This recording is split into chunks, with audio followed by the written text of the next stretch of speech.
জাতীয় পার্টির যে কেন্দ্রীয় অফিস সেখানে কিন্তু আগুন ধরিয়ে দেওয়া হয়েছে এবং পুলিশের পক্ষ থেকে কিন্তু লাঠি চার্জ করা হচ্ছে। সেই মুহূর্তটি কিন্তু আপনাদেরকে দেখানোর চেষ্টা করছি। কিছুক্ষণ আগেই কিন্তু যে ছাত্র জনতা জাতীয় পার্টির যে কেন্দ্রীয় অফিস সেখানে কিন্তু প্রবেশ করেছিলেন এবং সেখানে কিন্তু তারা ভাঙচুর এবং আগুন জ্বালিয়ে দিয়েছেন এবং সেই পরিস্থিতি নিয়ন্ত্রণে কিন্তু আমরা দেখছি এই মুহূর্তে প্রশাসনের পক্ষ থেকে কিন্তু লাঠি চার্জ শুরু করা হয়েছে। এই পরিস্থিতিতে হঠাৎ করেই জরুরি বৈঠকে বসেন ঢাকা মহানগর পুলিশ ডিএমপির ঊর্ধ্বতন কর্মকর্তারা।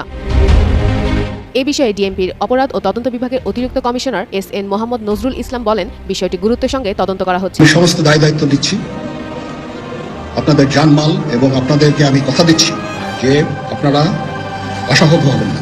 সেনাপ্রধান জেনারেল ওয়াকারুজ্জামানের একটি বক্তব্যের ক্লিপিং দেখে আমার এই আলাপটি দেখা শুরু করলেন যে 5 অগস্ট 2024 সেনাপ্রধান জেনারেল ওয়াকারুজ্জামান জাতির উদ্দেশ্যে ভাষণে এই কথা বলেছিলেন, কিন্তু আজকে 1 বছরের বেশি সময় এসে একটি স্লোগান উঠছে, ইতিমধ্যে ওঠা শুরু হয়েছে যে নো মোর মিলিটারি, ব্যারাকে ফেরত তাড়াতাড়ি। ডক্টর ইউনূসের নিয়ন্ত্রণে বাংলাদেশ নেই, ইন্টারিম গভর্নমেন্টের নিয়ন্ত্রণে বাংলাদেশ নেই, নিরুপায়, হতাশ, বাংলাদেশে একটা থমথমে অবস্থা। তাহলে কি ইউনূস সরকার পিছু হটেছে জানেন? না জানলে আমার আলোচনার মাধ্যমে জেনে রাখুন। ইউনূস সরকার নির্বাচন তো দূরের কথা, কিচ্ছু করতে পারবে না। তারা পিছু হটেছে, হার মেনেছে। হ্যাঁ, তাদের সামনে রাস্তা আছে, রাস্তা হচ্ছে জনগণের কাছে সাহায্য চাওয়া, যে আমরা পাচ্ছি না। আসসালামু আলাইকুম রহমতুল্লাহ। প্রদর্শক, নতুন এক ভিডিওতে আপনাদের সকলকে স্বাগতম। প্রদর্শক, আপনারা ভিডিও শুরুতে ভিডিওর বিশেষ কয়েকটা অংশ এবং থাম্বনেল দেখে বুঝে গেছেন যে আসলে কতটা গুরুত্বপূর্ণ নিউজ হতে চলেছে। প্রদর্শক, এই জন্য বলবো আপনারা ভিডিওগুলো না টেনে সম্পূর্ণ দেখবেন, তাহলে আপনারা সম্পূর্ণ বিষয় বিস্তারিত জানতে পারবেন। চলুন আর কথা না বাড়ি একটি লাইক দিয়ে আমরা সকল বিশ্লেষণ করে আলোচনাগুলো দেখে আসি। চলুন। আমরা এই মুহূর্তে দেখছি জাতীয় পার্টির যে কেন্দ্রীয় অফিস সেখানে কিন্তু আগুন ধরিয়ে দেওয়া হয়েছে এবং পুলিশের পক্ষ থেকে কিন্তু লাঠি চার্জ করা হচ্ছে। সেই মুহূর্তটি কিন্তু আপনাদেরকে দেখানোর চেষ্টা করছি। কিছুক্ষণ আগেই কিন্তু যে ছাত্র জনতা জাতীয় পার্টির যে কেন্দ্রীয় অফিস সেখানে কিন্তু প্রবেশ করেছিলেন এবং সেখানে কিন্তু তারা ভাঙচুর এবং আগুন জ্বালিয়ে দিয়েছেন এবং সেই পরিস্থিতি নিয়ন্ত্রণে কিন্তু আমরা দেখছি এই মুহূর্তে প্রশাসনের পক্ষ থেকে কিন্তু লাঠি চার্জ শুরু করা হয়েছে এবং আমরা দেখছি যে আগুন জাতীয় পার্টির কেন্দ্রীয় অফিসে যে আগুন ধরিয়ে দেওয়া হয়েছে সেটিকে নিয়ন্ত্রণে কিন্তু প্রশাসন লাঠি চার্জ শুরু করেছে। এমনটি কিন্তু আমরা দেখছি এবং যারা ছাত্র জনতা রয়েছে এবং গণ অধিকার পরিষদের যারা নেতাকর্মী রয়েছে তাদেরকে কিন্তু এই মুহূর্তে লাঠি চার্জের মাধ্যমে কিন্তু তাদেরকে বের করে দেওয়া হয়েছে, ছত্রভঙ্গ করে দেওয়া হয়েছে এবং আমরা দেখছি পুলিশ কিন্তু এই মুহূর্তে যে জাতীয় পার্টির যে কেন্দ্রীয় কার্যালয়ের ভিতরে যে আগুন ধরিয়ে দেওয়া হয়েছে সেটি কিন্তু দাউ দাউ করে কিন্তু এখনো চলছে। ইউনূস সরকার নিরুপায়, কিছু করার নেই। আসলে বাংলাদেশে ওয়ান কাইন্ড অফ ইনডিরেক্ট অভ্যুত্থান ঘটে গেছে। ইনডিরেক্ট কু অলরেডি টুক প্লেস। ডক্টর ইউনূসের নিয়ন্ত্রণে বাংলাদেশ নেই, ইন্টারিম গভর্নমেন্টের নিয়ন্ত্রণে বাংলাদেশ নেই, নিরুপায়, হতাশ, বাংলাদেশে একটা থমথমে অবস্থা। তাহলে কি ইউনূস সরকার পিছু হটেছে জানেন? না জানলে আমার আলোচনার মাধ্যমে জেনে রাখুন। ইউনূস সরকার নির্বাচন তো দূরের কথা, কিচ্ছু করতে পারবে না। তারা পিছু হটেছে, হার মেনেছে। হ্যাঁ, তাদের সামনে রাস্তা আছে, রাস্তা হচ্ছে জনগণের কাছে সাহায্য চাওয়া, যে আমরা পাচ্ছি না। ওয়াকার আমাদেরকে বাধা দিচ্ছে, আমাদের হাত পা বেঁধে ফেলেছে। ইউনূস যদি ছাত্র জনতার কাছে সরি বলে, এই যে নির্বাচনের রোডম্যাপ, এই যে ফাজলামি গুলো করেছে, নির্বাচনের রোডম্যাপ এটা একটা উস্কানি এবং ফাজলামি, এগুলো সব লাথি দিয়ে ফেলে দিয়ে ইউনূস যদি আবার জুলাইয়ের পক্ষে এসে ছাত্র জনতার কাছে হেল্প চায় তাহলে বাঁচতে পারে, নইলে ইউনূস সরকার পিছু হটেছে। দেশ এখন সেনাবাহিনী নিয়ন্ত্রণে। 1/11 আনুষ্ঠানিকভাবে ঘটেনি, 1/11 সব এলিমেন্টস আমরা দেখতে পাচ্ছি। এরপরে দেখবেন কিছুক্ষণের মধ্যেই বা কিছুদিনের মধ্যেই দেখবেন যে দৃশ্যপটে পুরোপুরি সেনাবাহিনী 1/11 ঘটে গেছে। এই জন্য আমাদেরকে জরুরি ভিত্তিতে 1/11 ঠেকাতে হবে। 1/11 ঠেকাতে ওয়াকারকে ধরতে হবে, সেনাবাহিনীকে আওয়ামী মুক্ত করতে হবে, ভারতের দালাল মুক্ত করতে হবে, সেনাবাহিনীকে সংস্কার করতে হবে, ভারতের দালাল মুক্ত হয়। ওরা আবার আওয়ামী লীগকে পুনর্বাসন করার জন্য উঠে পড়ে লেগেছে। জেলে যেসব অফিসার আছে, সেনা অফিসার, তারা জেলে বসে এই হামলা অপারেট করেছে, জেলে বসে নির্দেশনা দিয়েছে, তোমরা এই করো, এইভাবে হামলা করো। এটা জনগণ মেনে নিবে না। দর্শক, আমার আজকের আলোচনার মূল টপিক বা মূল ফোকাস পয়েন্ট যে ইউনূস সরকার আসলে নিরুপায়। আপনারা ভিপি নুরের উপর হামলার পর বাংলাদেশের তোলপাড় আপনারা দেখেছেন, স্বরাষ্ট্র উপদেষ্টাকে দেখেছেন। আমি প্রায় রাত 3টে পর্যন্ত সজাগ ছিলাম। এই বক্তব্য শুনছে আপনার দিনে, হয়তো অনেকে আরো পরে শুনবেন। হামলা যখন হয়েছে ওই দিন রাত 3টে পর্যন্ত আমি স্বরাষ্ট্র উপদেষ্টার কোনো দৃশ্যপটে দেখিনি। হোয়াট ডাজ ইট মিন? আসলে স্বরাষ্ট্র উপদেষ্টা ইজ ধৈঞ্চা, স্বরাষ্ট্র উপদেষ্টা কিচ্ছু না। স্বরাষ্ট্র উপদেষ্টাকে তাকে হাত পা বেঁধে তার ক্ষমতা সেনাবাহিনী আগেই নিয়ে নিয়েছে এবং এটা 2-3 দিন আগে ঘটেছে। বিভিন্ন উপর হামলার 48 থেকে 50 ঘন্টা আগে এই ঘটনা ঘটেছে। স্বরাষ্ট্র উপদেষ্টা ধৈঞ্চা, সে গিয়েছে না, সে শো ফুসা, মূল হচ্ছে এখানে সেনাবাহিনী। এই ঘটনা ঘটেছে বাংলাদেশে, ফার্স্ট পয়েন্ট। দ্বিতীয় হচ্ছে, আপনি দেখেছেন যে ডক্টর আসিফ নজরুলের একটা ফেসবুক পোস্ট নিয়ে তীব্র সমালোচনা হয়েছে। তিনি যেটা লিখেছেন যে বিপিন নুরের উপরে হামলার তীব্র নিন্দা ও প্রতিবাদ জানাই। এবং হাসনাত আব্দুল্লাহ বলেছেন, স্যার এসব ফাইজলামি বাদ দেন, আপনার কাছে প্রতিবাদ জানানো। মানে জনগণ সবাই কমেন্ট সব নেগেটিভ। এবং ডক্টর আসিফ নজরুল বিপিন নুরের পুরনো বন্ধু, দেখেন স্যার শিক্ষক, আসিফ নজরুল আমাদেরও শিক্ষক, কিন্তু আমরা একসাথে কাজ করেছি, একসাথে নামাজ পড়েছি। বিপিনুর আসিফ নজরুল এরা একসাথে মিটিং করেছে, মিছিলও করেছে সহযোদ্ধার মতো।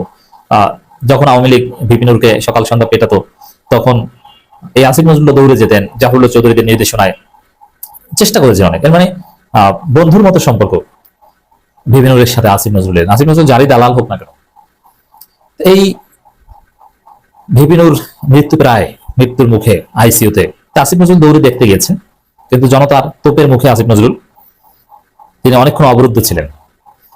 এই বিষয়টা দেখেন, স্বরাষ্ট্র উপদেষ্টা যায় না, আসিফ নজরুল যায়। আবার তিনি আসিফ নজরুল কি বলেন, তিনি আইন উপদেষ্টা। তিনি কিন্তু স্বরাষ্ট্র উপদেষ্টা আইন উপদেষ্টা মিলে জোরালোভাবে বলতে পারতেন এই নৃশংস ঘটনার বিচার হবেই, আমরা দ্রুত বিচার করব, যারা বিভিন্নের উপর হামলা করেছে সে পুলিশ হোক আর সেনাবাহিনী হোক তাদেরকে গ্রেপ্তার করব।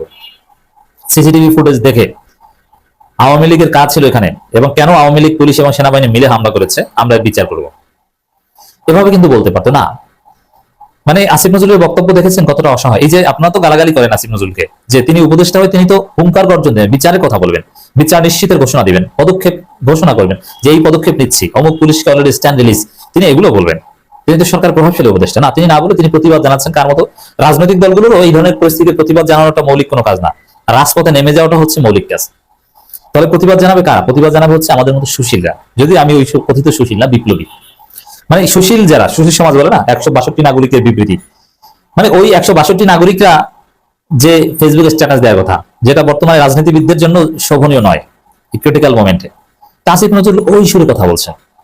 তা আপনারা তো আসিফ নজরুলকে গালাগালি করছেন। আসলে আসিফ নজরুল তো নিরুপায়, আসিফ নজরুলের হাতে তো ক্ষমতা নাই, আসিফ নজরুল তো ধৈঞ্চা, ক্ষমতা তো এখন ওয়াকারের হাতে।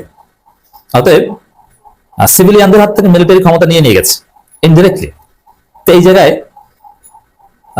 বিপ্লবী সরকার গঠন করতে হবে, কিছু করার নেই, সমাধান ওইদিকে। আসিফ নজরুল বেইমানি করেছেন, এখন কি জনগণ আসিফ নজরুলের পক্ষে দাঁড়াবে? এসে ওয়াকারকে সোজা করতে বিপ্লবীদের 2 ঘন্টাও লাগে না, ওয়াকার ভারতে দৌড়িয়ে পালাবে, কোনো ব্যাপার না, ক্যান্টনমেন্ট ছেড়ে পালাবে, সৈনিকরা সঠিক লাইনে আছে, সমস্যা নেই। অতএব দর্শক, আসিফ নজরুলের এই অসহায়ত্ব প্রমাণ করে যে সরকার নিরুপায়।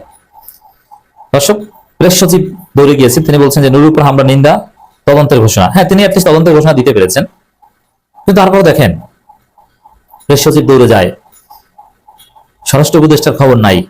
আর এই তদন্তের ঘোষণাটা তো স্বরাষ্ট্র উপদেষ্টা দিবেন না, প্রেস সচিব দেয়। এর অর্থ কি? এর অর্থ আসলে পুলিশ, আইন শৃঙ্খলা পরিস্থিতি সহ বিভিন্ন দিকের উপর ইউনূস সরকারের নিয়ন্ত্রণ নাই। ইউনূস সরকার এখন চালাচ্ছে সেনাবাহিনী, এবং বাংলাদেশে একটা ইনডিরেক্ট স্লাইড কু হয়ে গিয়েছে। অতএব জনগণ ইজ গেটিং রেডি ওয়াকারের এবার জয় বাংলা করতে পারবে, ওয়াকারকে সাথ দেওয়ার কোনো সুযোগ নেই। অনধিকার পরিষদের সভাপতি নুরুল হক নুরুর উপর হামলা নিন্দা জানিয়ে প্রধান উপদেষ্টা প্রেস সচিব শফিকুল আলম বলেছেন, আমরা এই পুরো জিনিসটা ইনভেস্টিগেট করব।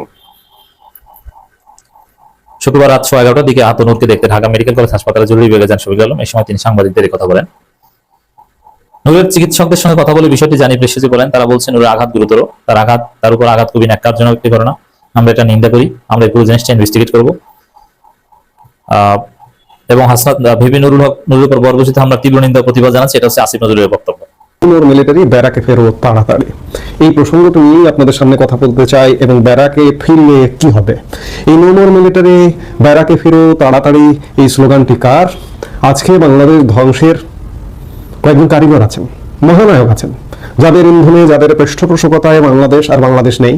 বাংলাদেশ এক ধ্বংসস্তূপে পরিণত হয়েছে। বাংলাদেশকে যদি এই মুহূর্তে আপনি আর একটা গাজা বলেন তাহলেও ভুল হবে না। গাজা হয়তো একদম ম্যাসাকার হয়ে গেছে, কিন্তু মানুষের হৃদয় ভেঙে, বাংলাদেশের মানুষের হৃদয় ভেঙে ম্যাসাকার হয়ে গেছে ইতিমধ্যেই গত 1 বছরে। এই যে আজকে এই ম্যাসাকারের মহানায়ক যারা, তাদেরই একজন পিনাকি ভট্টাচার্য বিদেশ থেকে প্রতিনিয়ত ইন্ধন যুগিয়ে বাংলাদেশকে ধ্বংসের দিকে নিয়ে যাচ্ছে। গতকাল গণ অধিকার পরিষদের প্রধান ভিপি নুরের উপর হামলার ঘটনার পরে প্রেক্ষিতে পিনাকি ভট্টাচার্য ফেসবুকে একটি পোস্ট দিয়ে তিনি তার পোস্টের নিচে লিখেছেন যে নো মোর মিলিটারি, ব্যারাকে ফেরো তাড়াতাড়ি।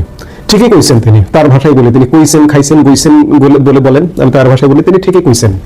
আজকের এই ধ্বংসাত্মক পরিস্থিতি থেকে বাংলাদেশকে উদ্ধার হতে হলে মাস্ট সেনাবাহিনীর ব্যারাকে ফিরতে হবে, ছেড়ে দিতে হবে, প্রকৃতির হাতে ছেড়ে দিতে হবে। পুলিশ তো নেই, এটি সবাই জানেন।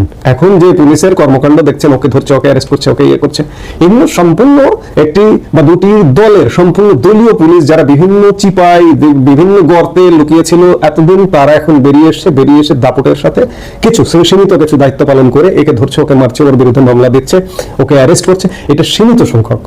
বেশিরভাগ পুলিশ কিন্তু নীরব।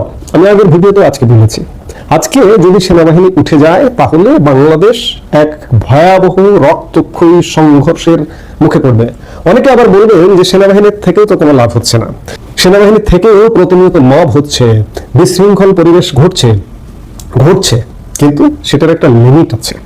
ধরুন 5% ঘটছে, এই 5%টা সেনাবাহিনী আজকেই ব্যারাকে ফিরে যাক, আজকে দুপুর থেকে উঠে যাক, দেখবেন রাত থেকে বাংলাদেশে ভয়াবহ তাণ্ডব শুরু হয়ে গেছে এবং আলটিমেটলি সেই ঘটনাটি ঘটবে। সেনাবাহিনী ব্যারাকে ফিরবে, সেটি সাময়িক সময়ের জন্য, বাংলাদেশের মানুষকে দেখানোর জন্য, এবং যারা প্রতিনিয়ত সেনাবাহিনীকে গালিগালাজ করেন তাদেরকে দেখানোর জন্য, দেখো যে আমরা উঠে গেলে তোমাদের কি হয়। এবং উঠে যাবে, উঠে গিয়ে এরপরে যে জন্য নামবে সেটি বাংলাদেশকে উদ্ধারের জন্য নামবে। আমরা ধীরে ধীরে সেই পরিস্থিতির দিকেই যাচ্ছি।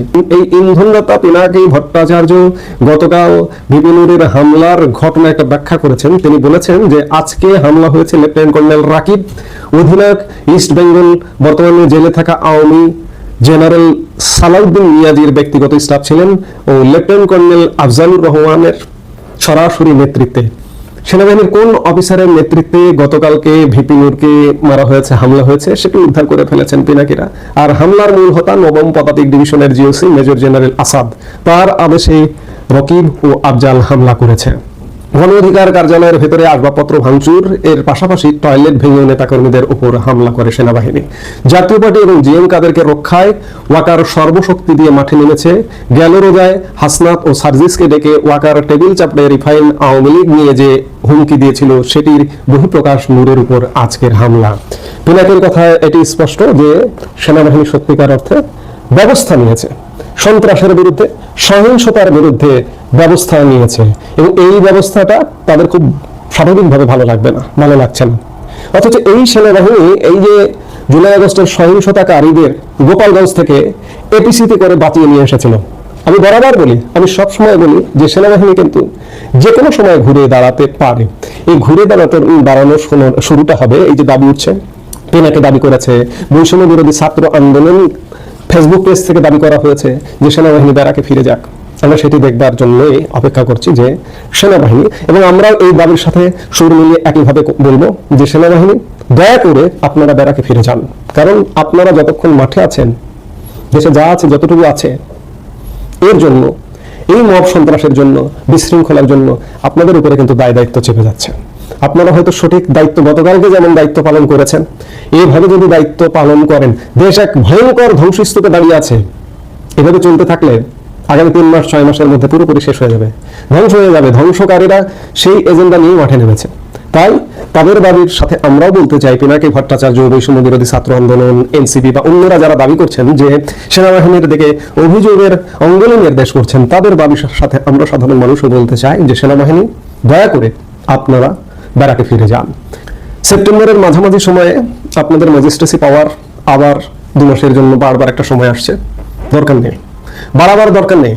আপনারা দয়া করে ব্যারাকে ফিরে যান এবং সাময়িক সময়ের জন্য ব্যারাকে ফিরে গিয়ে আপনারা নিজেদের সাথে একটু বোঝাপড়া করুন, আত্মোপলব্ধি করুন যে গত 1 বছরে বাংলাদেশটা কোথায়। কোনো দল করা লাগবে না, কোনো দল কেন হওয়া লাগবে না।